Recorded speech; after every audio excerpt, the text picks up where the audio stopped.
दोस्तों, मैं हूं राजू सोनी बालाजी हिस्ट्री क्लासेस से।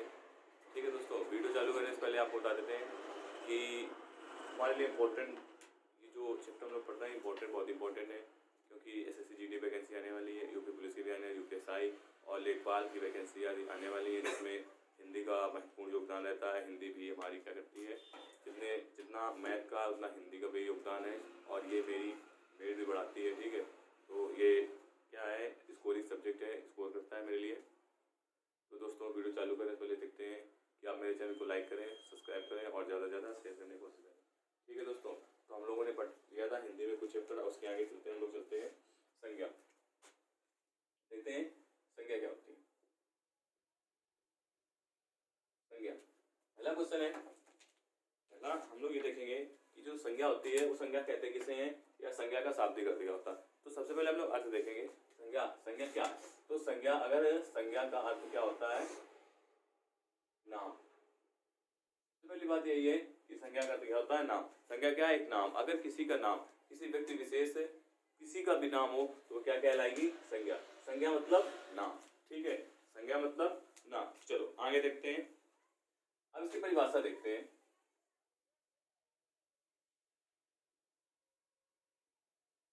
हमें लगता है कि ज्यादातर स्टूडेंट को, ज्यादातर क्या सभी को नाउन की परिभाषा आती होगी। इंग्लिश में हम लोग नाउन कहते हैं और हिंदी में संज्ञा कहते हैं।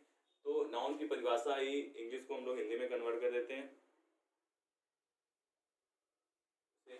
किसी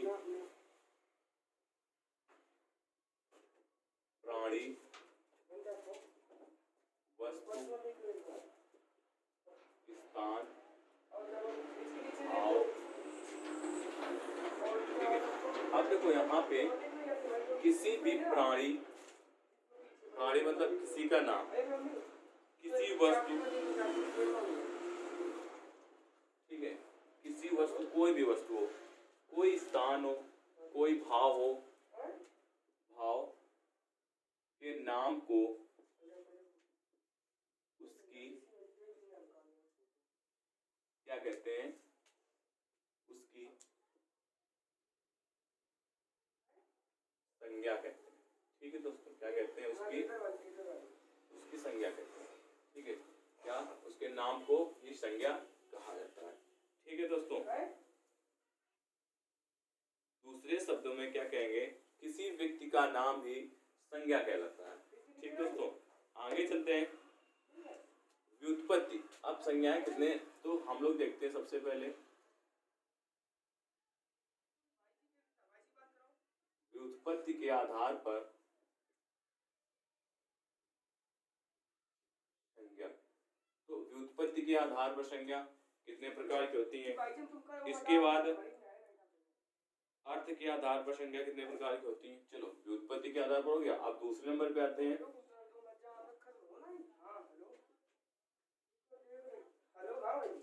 अर्थ के आधार पर संज्ञा। तो सबसे पहले हम लोग देखेंगे व्युत्पत्ति के आधार पर संज्ञा। व्युत्पत्ति के आधार पर संज्ञा कितने प्रकार की होती है? तो 3 प्रकार। याद रखना दोस्तों, ये भी क्वेश्चन आ सकता है कि क्वेश्चन कहीं से भी एग्जाम में कुछ भी आ सकता है। तो व्युत्पत्ति के आधार पर संज्ञा 3 प्रकार की होती है। ठीक है, कौन कौन सी होती है? देखो, पहली होती है हमारी रूढ़, यौगिक और योग ऋण। ऋण, यौगिक और योग ऋण। ठीक है, इसके बाद देखते हैं अर्थ के आधार पर संज्ञा कितने प्रकार की होती है। तो दोस्तों, अर्थ के आधार पर संज्ञा जो होती है वो 5 प्रकार की होती है। ठीक है, अब कौन कौन सी होती है? पहला देखो,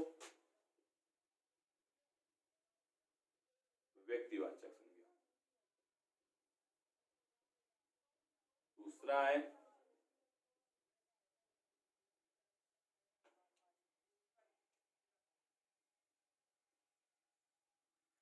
जातिवाचक संज्ञा।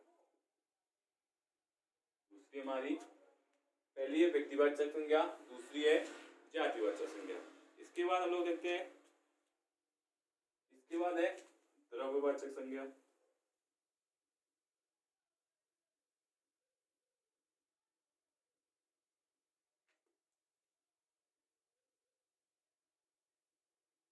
समूहवाचक संज्ञा और अंतिम हमारी भाववाचक संज्ञा। तो सबसे पहले देख लेते हैं, फिर से एक बार हम लोग रिपीट कर लेते हैं, देख लेते हैं। संज्ञा क्या है? संज्ञा का अर्थ ही नाम, मतलब किसी का नाम ही उसकी संज्ञा ही कहलाती है। संज्ञा का अर्थ है नाम। परिभाषा अगर देखेंगे तो किसी प्राणी, वस्तु, स्थान, भाव के नाम को ही उसकी संज्ञा कहते हैं। ठीक है, अब दूसरी ओर चलते हैं, संज्ञा के प्रकार। तो व्युत्पत्ति के आधार पर संज्ञा कितने प्रकार की होती हैं? तो 3 प्रकार की होती हैं। कौन कौन सी? रूढ़, यौगिक और योग रूढ़। सही से देखना, रूढ़, यौगिक और योग रूढ़, ये किसके? व्युत्पत्ति के आधार पर संज्ञा के प्रकार होते हैं। ठीक है, अब अर्थ के आधार पर संज्ञा कितने प्रकार की होती है? तो देखो यहाँ पे देखते हैं, अर्थ के आधार पर संज्ञा 5 कौन कौन सी होती हैं? व्यक्तिवाचक संज्ञा, जातिवाचक संज्ञा, द्रव्यवाचक संज्ञा, समूहवाचक संज्ञा और भाववाचक संज्ञा। तो दोस्तों देख लिया आप लोगों ने। अब हिंदी एसएससी जीडी की वैकेंसी आ रही है 25 मार्च 2021 से इसके फॉर्म भरे जाएंगे एसएससी जीडी के, और उसमें हिंदी का महत्वपूर्ण रोल रहेगा। जो आपका स्कोरिंग सब्जेक्ट है, 25 की हिंदी आएगी, 25 की मैथ आएगी, 25 की रीजनिंग आएगी और 25 की जीके आएगी। तो हिंदी 25 की आएगी। अगर आप 25 में से 24 क्वेश्चन सही कर देते हैं तो आपका स्कोर अच्छा जाएगा और आपको अच्छी पोस्ट मिलेगी। आपको जो उसमें प्रेफरेंस होता है, ठीक है, उसमें से अच्छा आपको मिलेगा। जितने अच्छे नंबर होंगे उतनी अच्छी पोस्ट मिलेगी, उतनी अच्छी, ठीक है, पोस्ट मिलेगी आप लोगों को। आगे देखते हैं। ठीक है, अब हम लोग चलते हैं इस संज्ञा अर्थ के आधार पर। ठीक है, अब देखो अर्थ के आधार पर चलते हैं हम लोग, आगे चलते हैं।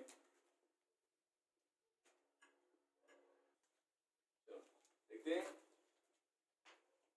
चलो हम लोग पहले व्युत्पत्ति के आधार पर। ठीक है, तो व्युत्पत्ति के आधार पे देखते हैं।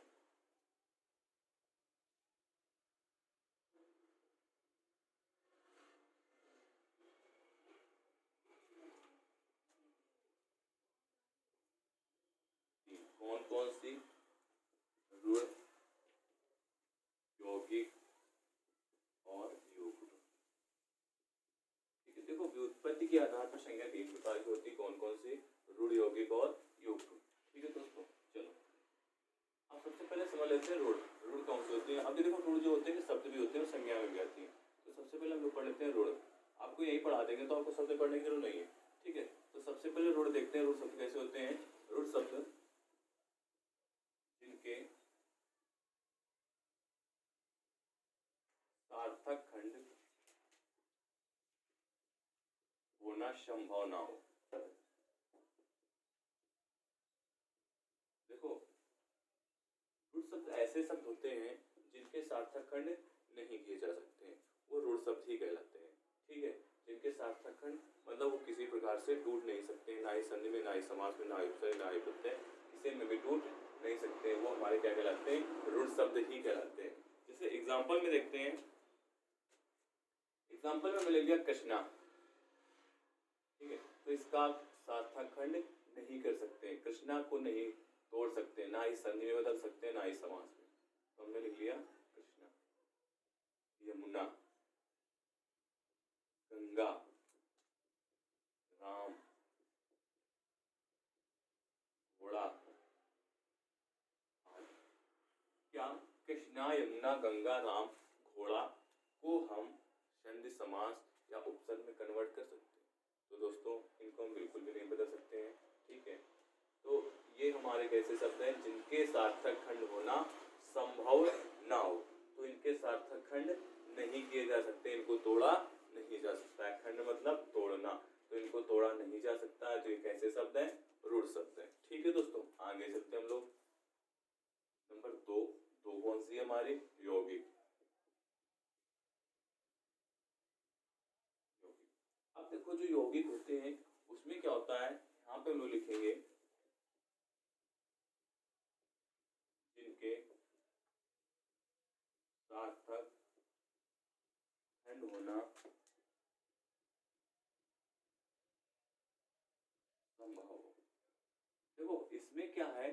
में जिनके सार्थक खंड होना संभव न हो ऋण में, और योगी में क्या है जिनके सार्थक खंड होना संभव है, ठीक है, वो क्या कहलाते हैं हमारे यौगिक शब्द कहलाते हैं। जैसे एग्जाम्पल में देखते हैं, हमने एग्जाम्पल इसका ये लिखा है, ठीक है, और इसको एग्जाम्पल में अगर देखेंगे हम तो किस तरह देखो देखते हैं हम एग्जाम्पल में जिनके सार्थक खंड होना संभव हो। चलो जैसे कि अब देखो इसमें कुछ और भी लिख देते हैं सार्थक खंड होना संभव हो, जैसे कि समास या कोई समास हो तो सार्थक खंड हो सकता है, संधि,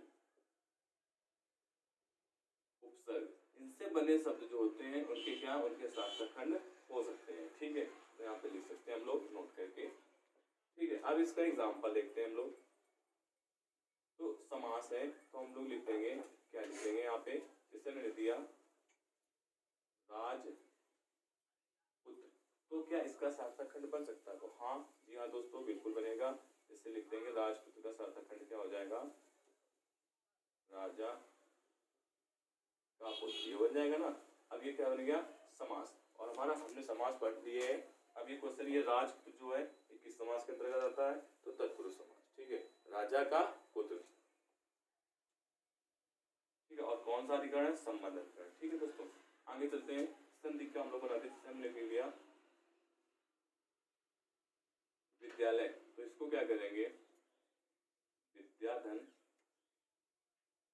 आलय, तो देखो ये संधि बन गई हमारी, क्या बन गई, तो ये देखो ये समास बन गया मेरा, और कौन सा समास है, तत्पुरुष, तत्पुरुष में कौन सा, संबंध, और ये कौन सी है, संधि, संधि में कौन संधि है, स्वर संधि, और स्वर में कौन सी संधि है, दीर्घ स्वर संधि, ठीक है दोस्तों, तो ये दीर्घ स्वर संधि को रहा है। हम लोग चलते हैं उपसर्ग की तरफ, जैसे हमने बना लिया अनुरूप, तो इसको भी छोड़ सकते हैं ना, अनुरूप मतलब रूप के अनुसार, ठीक है, या यथा शक्ति के अनुसार, ठीक है दोस्तों। तो ये हम लोग सार्थक खंड के कर सकते हैं, और जिनके सार्थक खंड कर सकते हैं तो वो कौन से शब्द कहलाते हैं, यौगिक शब्द, ठीक है दोस्तों। चलो आगे चलते हैं हम लोग तीसरे नंबर की तरफ, देखते हैं कौन से शब्द है हमारे योग गुण, ठीक है दोस्तों।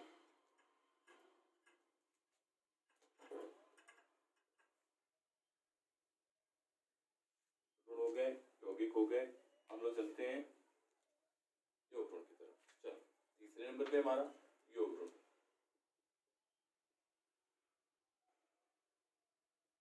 देखो दोस्तों योग गुण शब्द कौन से होते हैं, जो बने तो यौगिक से होते हैं, क्या लिखेंगे, जो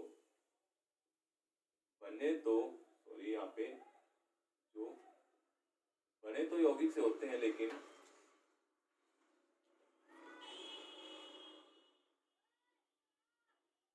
देखो जो शब्द बने तो यौगिक से होते हैं लेकिन क्या होता है, लेकिन ये शब्द इनका अर्थ जो होता है, लेकिन क्या होता है, बने तो यौगिक से होते हैं लेकिन विशेष अर्थ देते हैं, क्या करते हैं, विशेष अर्थ प्रकट करते हैं, क्या करते हैं, विशेष अर्थ प्रकट करते हैं।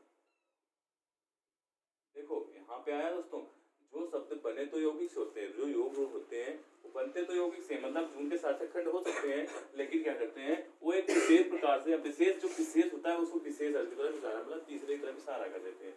तो यहाँ पे हम लोग एक सिंपल सी ट्रिक लिखेंगे कि बहुप्रिय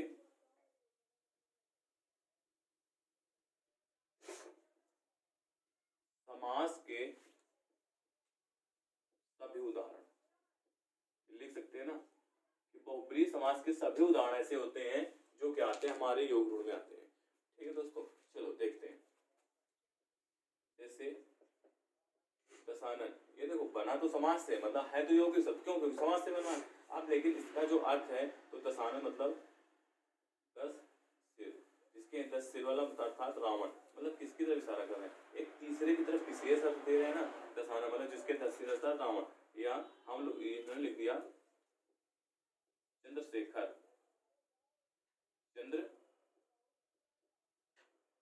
चंद्रशेखर।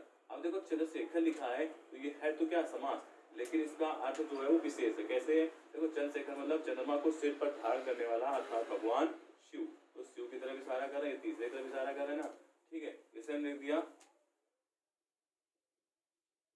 लंबोदर, है तो समास, ये है ना समास, लेकिन ये किसकी तरफ इशारा कर रहा है, गणेश की तरफ, मतलब लंबा है जिसका उदर अर्थात भगवान गणेश।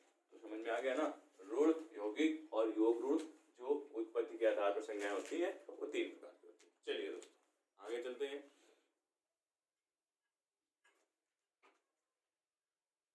समझ में आ गया दोस्तों? तो समझ में आया दोस्तों? समझ में आया हो? ठीक है दोस्तों, तो मेरे चैनल को लाइक करें, सब्सक्राइब करें और ज़्यादा से ज़्यादा सब्सक्राइब कराएं। अपने दोस्तों को बोलें कि चैनल को सब्सक्राइब करें, शेयर करें, ठीक है, जिससे उनको भी आगे पढ़ाई में मदद मिल सके। ठीक है, आगे चलते हैं। हम लोग अर्थ के आधार पे देखा था हम लोगों ने। अर्थ के आधार पे संज्ञा कितने प्रकार की होती हैं?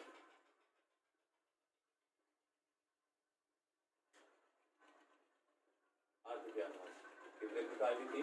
5। ठीक है, अब 5 प्रकार हम लोग देख लेते हैं यहाँ पे कौन कौन सी थी। पहले थी व्यक्तिवाचक, जातिवाचक, द्रव्यवाचक, समूहवाचक और भाववाचक। तो सबसे पहले लिखते हैं हम लोग व्यक्तिवाचक, जातिवाचक, द्रव्यवाचक, ठीक है, व्यक्तिवाचक, जातिवाचक, द्रव्यवाचक, समूहवाचक और भाववाचक।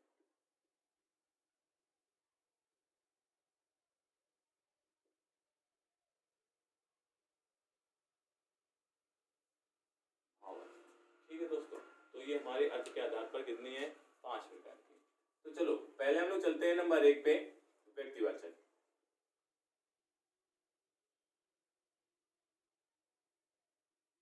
व्यक्तिवाचक संज्ञा। तो देखो व्यक्तिवाचक संज्ञा क्या होती है। सबसे पहले व्यक्ति को देखते हैं कि व्यक्तिवाचक संज्ञा किसे कहते हैं। जो किसी व्यक्ति, ठीक है, जो किसी व्यक्ति, स्थान या वस्तु का बोध कर रहा है। इसका जो किसी, यहाँ पे लिख लेते हैं हम लोग, जो किसी व्यक्ति, वस्तु या स्थान का क्या कर रहा है? बोध कर रहा है।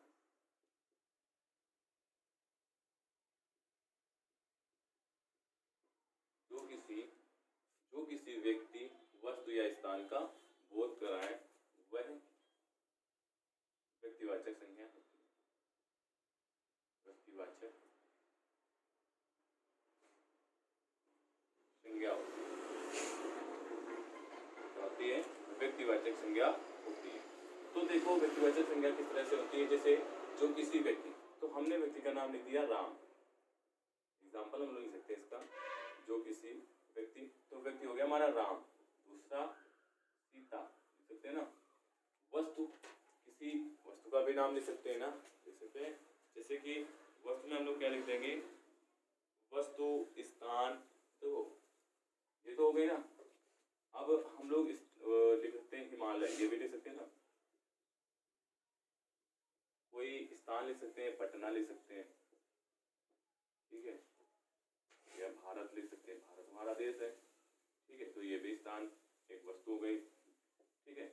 आदि, आदि जो शब्द होते हैं वो क्या होते हैं? वो होते हैं व्यक्तिवाचक संज्ञा।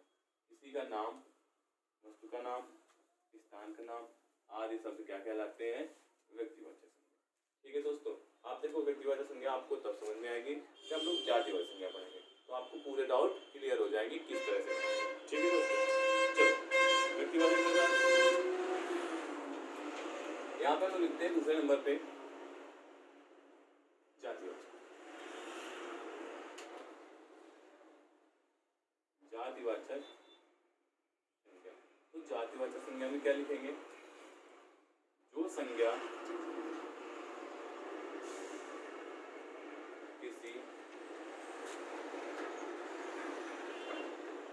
जाति का बोध कराए, ठीक है, जो संज्ञा किसी जाति का बोध कराए। अब देखो जो संज्ञा किसी जाति का बोध कराएगी वो क्या कहलाएगी? हमारी जातिवाचक। अब जैसे यहाँ पे हमने राम लिख दिया और सीता लिख दिया, तो राम एक लड़का हो सकता है ना, राम किसी लड़के का नाम होगा ना। तो यहाँ पे अगर जाति की बात करेंगे तो एग्जाम्पल में लोग देखेंगे कि राम, तो यहाँ पे लिख दिया हमने लड़का, क्योंकि लड़का एक जाति है, उस जाति का व्यक्ति है राम, ठीक है। तो लड़का क्या हो गया? लड़का हो गया हमारा जातिवाचक और उस जाति का है राम। यहाँ पे क्या है? सीता, तो इसको हम लिख सकते हैं लड़की, लिख सकते हैं ना, क्योंकि लड़की एक जाति है और उस जाति का एक व्यक्ति है, उसका नाम है सीता। अब हिमालय, हिमालय क्या लिख सकते हैं हम लोग? पर्वत, क्योंकि पर्वत एक जाति होती है और पर्वत के अंदर एक हिमालय आता है, जो उसके हिमालय का एक अंग है, सॉरी पर्वत का एक अंग हिमालय। हम लोग कहते हैं पटना, पटना में क्या लिखेंगे, नगर लिख सकते हैं ना, तो नगर बहुत से होते हैं और नगर के अंदर एक आता है पटना। हम लोग देखते हैं भारत, तो भारत में क्या लिखेंगे, देश लिख सकते हैं, देश बहुत से हैं और उन देशों के अंदर एक है हमारा भारत, ठीक है, और आदि से होते हैं। तो आशा करते हैं ये आपको समझ में आया होगा, ठीक है दोस्तों। तो मेरे चैनल को लाइक करें, सब्सक्राइब करें और शेयर करें। आगे देखते हैं हम लोग, हम लोग चलते हैं द्रव्यवाचक।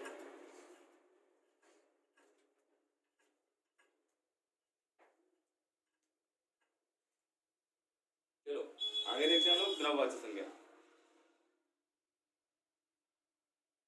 जो संज्ञा, सॉरी यहाँ पे लिख देते हैं हम लोग द्रव्यवाचक, तीसरे नंबर में हमारी द्रव्यवाचक, द्रव्यवाचक संज्ञा। तो द्रव्यवाचक संज्ञा में क्या होता है, जो संज्ञा किसी पदार्थ, ठीक है, या सामग्री का बोध कराती है। तो यहाँ पे क्या लिखेंगे इसकी परिभाषा, जो संज्ञा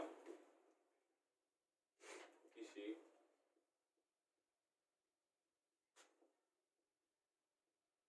पदार्थ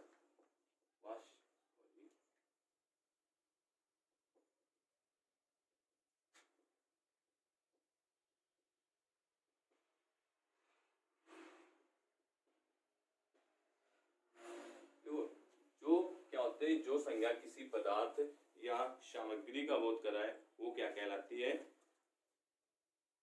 द्रव्यवाचक, ठीक है। तो यहाँ पे ये थोड़ा मिस्टेक है, यहाँ पे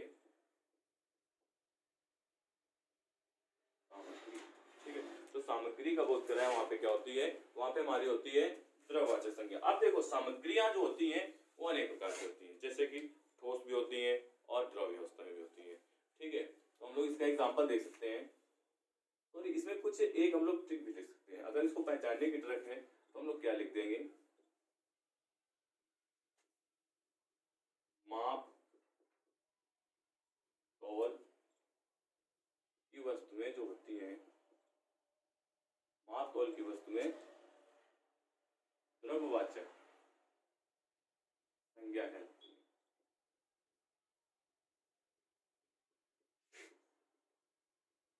ठीक है, द्रव्यवाचक संज्ञा कहलाती है। अब ये होती है दो प्रकार से होती है, ठोस भी हो सकती है और द्रव्य भी हो सकती है, ठीक है। तो ठोस में जैसे कि हमने लिख दिया सोना, तो सोना एक द्रव्य पदार्थ है ना। अब ये माप और मापा भी जा सकता है, नहीं ना पता था, तो तौला तो जा सकता है ना, तो सोना तौला जा सकता है, तो सोना क्या है, एक द्रव्यवाचक संज्ञा, ठीक है। इसके बाद हमने लिख दिया, अब मापने वाली जैसे हमने लिख दिया दूध, तो दूध एक तरल पदार्थ है ना, तो सोना एक द्रव्यवाचक संज्ञा है और दूध भी एक द्रव्यवाचक संज्ञा ही है, ठीक है। आगे चलते हैं हम लोग, जैसे हम लोग लिख देते हैं तांबा, लोहा, घी, घी भी लिख सकते हैं ना, क्यों, क्योंकि घी भी क्या किया जाता है, तौला जा सकता है, तेल भी तौला जा सकता है, ठीक है, तेल भी लिख सकते हैं। तो देखो ये तो हमारे हो गए ठोस और द्रव रूप में। अब इसके बाद कुछ गैसीय पदार्थ भी होते हैं जो कि द्रव्यवाचक संज्ञा में आते हैं, जैसे हमने लिख दिया धुआं, ऑक्सीजन आदि जो गैसीय हैं वो भी क्या आते हैं, वो भी हमारे द्रव्यवाचक संज्ञा के अंतर्गत ही आते हैं, ठीक दोस्तों। अब अगले और चलते हैं हम लोग समूहवाचक। चौथा नंबर हमारा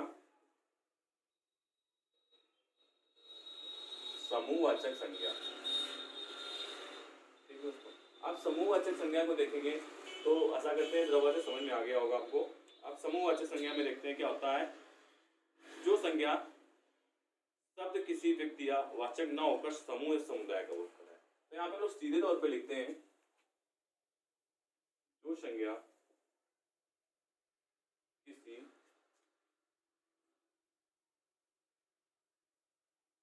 समूह या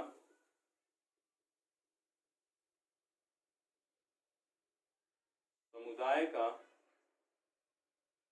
बोध कराए, ठीक है। जो संज्ञा किसी समूह या समुदाय का बोध कराती है तो क्या कहलाती है, जैसे हमने एग्जाम्पल लिख दिया, ठीक है, एग्जाम्पल में लिख दिया हमने, क्या लिख दिया, जैसे हम लिख दिया सेना, ठीक है। तो जो भारतीय सेना है या सेना है तो वो क्या है, एक समूह, समूह है ना, उसमें एक से अधिक व्यक्ति शामिल होते हैं, जैसे लिख दिया कक्षा एक समूह है, पुलिस एक समूह है, मेला एक समूह अंतर्गत आता है, भीड़ एक समूह के अंतर्गत आती है, रैली एक समूह के अंतर्गत आती है, ठीक है। और आदि शब्द क्या होते हैं हमारे, ये सभी होते हैं हमारे समूहवाचक संज्ञा के उदाहरण, ठीक है दोस्तों। ठीक है दोस्तों, आगे चलते, समूहवाचक समझ में आ गया होगा ना, चलो आगे चलते हैं। तो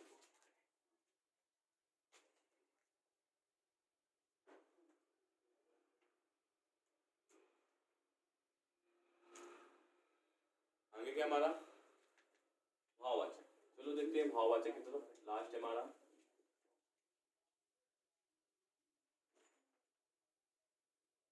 भाववाचक। अब देखो दोस्तों, भाववाचक संज्ञा, देखो हम लोगों ने पढ़ा व्यक्तिवाचक, सॉरी हाँ व्यक्तिवाचक, जातिवाचक, द्रव्यवाचक, समूहवाचक, अब भाववाचक। तो इसमें क्या था, किसी भाव गुण, ठीक है, तो यहाँ पे लिखेंगे क्या, जो किसी भाव गुण और दशा का बोध कराए,